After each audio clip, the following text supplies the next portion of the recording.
आज मैं extra ordinary attorney वू के एपिसोड 8 को एक्सप्लेन करूंगी। ये एपिसोड पिछले एपिसोड का कंटिन्यूएशन है, तो अगर आपने पिछला एपिसोड नहीं देखा तो मैं ऊपर आई बटन में डाल दे रही हूँ।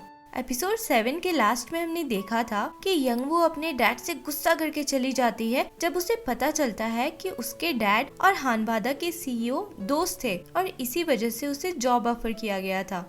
आगे बढ़ने से पहले अगर आप चैनल में नए हैं तो प्लीज सब्सक्राइब करके बेल आइकन जरूर दबाएं, जिससे आपको फ्यूचर में अपलोड होने वाले एपिसोड्स की नोटिफिकेशन मिलती रहेगी। एपिसोड की शुरुआत में हम देखते हैं कि यंग वू डोंग के घर पे है। ब्रेकफास्ट करते हुए डोंग पूछती है यंग वू से कि उसने अपने डैड से झगड़ा किया क्या, तो यंग वू कहती है कि ऐसा कुछ नहीं है, वो एडल्ट है इसलिए वो अपने डैड के साथ नहीं रहेगी और अपना घर ढूंढेगी। यंग वू जब ऑफिस पहुंचती है तो हर कोई उसे देखकर आपस में बात करने लगता है कि ये तो वही आर्टिकल वाली लड़की है। असल में क्योन ने एनोनिमसली एक आर्टिकल पब्लिश किया था जिसमें उसने लिखा था कि हानबादा में एक रुकी अटर्नी को नेपोटिज्म की वजह से हायर किया गया है। इस रुकी ने हानबादा के ऑफिशियल रिक्रूटमेंट खत्म हो जाने के बाद ज्वाइन किया और बाकी रुकीज की ट्रेनिंग में पार्ट भी नहीं लिया। हानबादा ने पर्सनल कनेक्शन के कारण इसे हायर करके बहुत गलत किया, क्योंकि बाकी लोग इस जॉब को पाने के लिए बहुत मेहनत करते हैं। चोइसू भी जंग म्योंग के ऑफिस में बैठकर वो आर्टिकल पढ़ती है और जब क्योन अंदर आता है तो वो जंग म्योंग के सामने ही क्योन से कहने लगती है कि मुझे पता है कि वो आर्टिकल यंग वू के बारे में तुमने ही लिखा है। क्योन उस समय कुछ नहीं बोल पाता।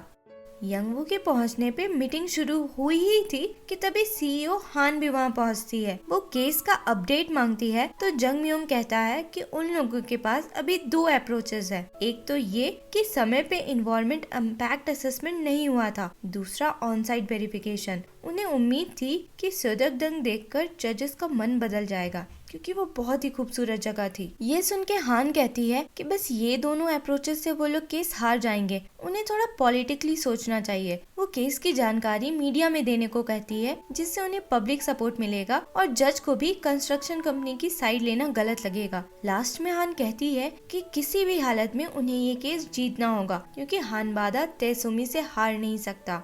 चोइसो यंगवू को वो आर्टिकल दिखाती है तो यंगवू कहती है कि इसमें जो कुछ लिखा है वो सही ही है। मुझे नेपोटिज्म की वजह से ही जॉब मिली है, क्योंकि मेरे ऑटिज्म की वजह से कोई कंपनी मुझे हायर नहीं करना चाहती थी। ऐसी बातें सुन के चोइसो को अच्छा नहीं लगता और वो जोर जोर से सबको सुनाते हुए कहती है कि तुम इतनी टैलेंटेड हो, अपने यूनिवर्सिटी में तुमने टॉप किया था, उसके बाद भी कंपनी सिर्फ तुम्हारे ऑटिज्म की वजह से तुम्हें हायर नहीं कर रही थी। ये डिस्क्रिमिनेशन था, सबको पता था कि ये गलत है, पर किसी ने कुछ नहीं किया क्योंकि उन्हें मतलब नहीं था। ऐसे में अगर तुमने दूसरे तरीके से कंपनी ज्वाइन किया तो इसमें तुम्हारी कोई गलती नहीं है। चोइसू फिर कहती है कि वो आर्टिकल क्योन ने लिखा है और यंगवू को समझाती है कि उसे ऐसा खुद के ऊपर कंट्रोल मत लेने दो, उसे खुद को बुली मत करने दो।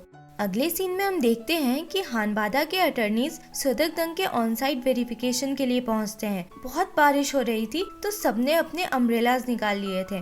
तभी तेसन के अटर्नीज वहां पहुंचकर अपने अम्ब्रेलाज निकालते हैं। सबने एक जैसा अम्ब्रेला रखा था जिसमें तेसन का लोगो बना था। ये देखकर जंग म्योंग सबको हानबादा का अम्ब्रेला यूज करने को कहता है, जिससे वो लोग ज्यादा प्रोफेशनल लगे। उनको ऐसा करता देख तेसुमी हंसती है। फिर जज के पहुंचने पे हानसू उन्हें गांव दिखाने लगता है, ठीक उसी तरह जैसे पिछली बार हानबादा के अटर्नीज को दिखाया था। पर इस बार जितने भी लोग मिल रहे थे वो अजीब बिहेव कर रहे थे। तो तेसुमी जज को डॉक्यूमेंट दिखाकर बताती है कि कंस्ट्रक्शन कंपनी ने कंपेंसेशन बढ़ा दिया है, जिसकी वजह से बहुत से गांव वालों ने एक्सेप्ट भी कर लिया है और अब उन्हें रोड बनने से कोई दिक्कत नहीं है। हानसू और चेयरमैन ये जानकर बहुत मायूस हो जाते हैं और जंग म्योंग कहता है जज से कि ये बस कंस्ट्रक्शन कंपनी वालों की ट्रिक है लॉसूट जीतने के लिए, वो लोग कंपनसेशन बढ़ाने वाले नहीं हैं। वो कहता है कि तेसन ने जानबूझकर लोगों को एक दूसरे के अगेंस्ट कर दिया है कंपनसेशन के बहाने से। हानसू जज को लेकर उस बड़े से पेड़ के पास पहुंचता है और ये समझाने की कोशिश करता है कि रोड बनने से गाँव वालों को कितनी प्रॉब्लम्स होगी। साइट वेरिफिकेशन का मेन एम सोदकदंग की खूबसूरती और वहाँ के लोगों की यूनिटी को दिखाना था, पर दोनों ही नहीं हो पाया। फिर जज कहते हैं कि सोदकदंग के सब लोगों का वोट लिया जाएगा। अगर ज्यादा लोग कंपनसेशन लेने को रेडी हो जाते हैं तो केस डिसमिस कर दिया जाएगा। हानबादा के अटर्नीज हांसू के साथ बैठकर प्लान बना रहे होते हैं कि गांव वालों को कैसे कन्विंस करके उनका वोट ले। तभी जुनो वहां पहुंचकर बताता है कि तेसन ने बहुत सारे पार्ट टाइमर्स हायर किए हैं जो घर घर लोगों की सिग्नेचर ले रहे हैं। ये सुनकर हानबादा के अटर्नीज भी सिग्नेचर लेने सबके पास जाने लगते हैं, पर ज्यादा लोग कंपनसेशन में इंटरेस्टेड थे और इसलिए तेसन के फॉर्म्स पे ही साइन कर रहे थे।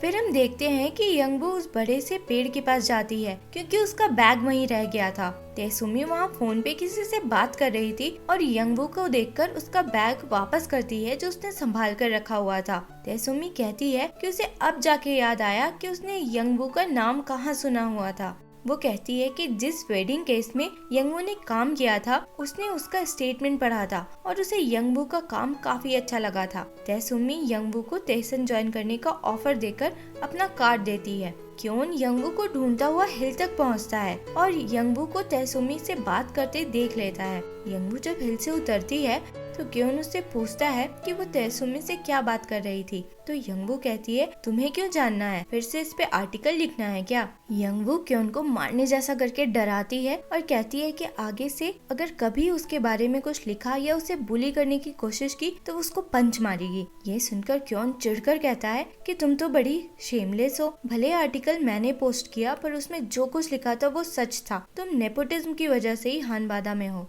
अगले सीन में हम देखते हैं कि यंगबो अपना सूटकेस पैक करके घर से जाने लगती है और अपने डैड को कहती है कि कुछ दिन वो डॉन के यहाँ रहेगी और फिर अपना घर ढूंढेगी। यंगबो के डैड उसे रोकने की कोशिश करने लगते हैं तो वो ये भी कहती है कि अब वो हानबादा छोड़ देगी और तेसन ज्वाइन करेगी क्योंकि तेसन के अटर्नी तेसुमी ने उसे जॉब ऑफर किया है। यंगबो ये कहकर जाने लगती है तो उसके डैड कहते हैं कि वो ऐसा नहीं कर सकती, वो तेसन नहीं ज्वाइन कर सकती क्योंकि तेसुमी उसकी मॉम है।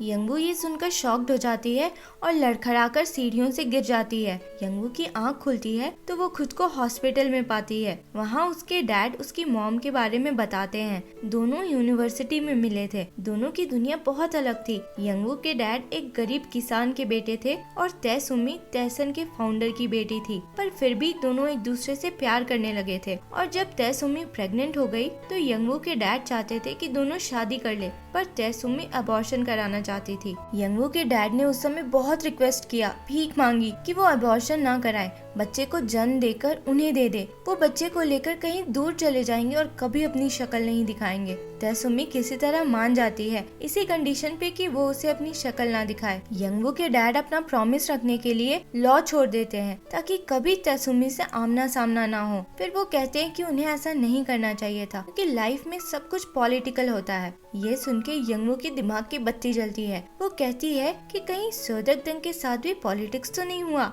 वो याद करती है कि जब वो लोग एक एक्सपर्ट से मिले थे तो उसने बताया था कि पहली बार रोड कंस्ट्रक्शन की बात 2016 में निकली थी। फिर उसे हांसू की बात याद आती है जब उसने कहा था कि उन लोगों ने 2016 में एक्सपर्ट बुलाया था ये चेक करने को कि उस बड़े पेड़ को नेचुरल मॉन्यूमेंट डिक्लेयर किया जा सकता है क्या, पर वो रिजेक्ट हो गया था। यंगबो जंगम्योंग को कॉल करके सब बताने लगती है कि मे बी उस पेड़ को पॉलिटिक्स की वजह से नेचुरल मॉन्यूमेंट नहीं बनाया गया हो। पर रात के 3 बजे थे तो जंगम्योंग अगले दिन बात करने को कहता है।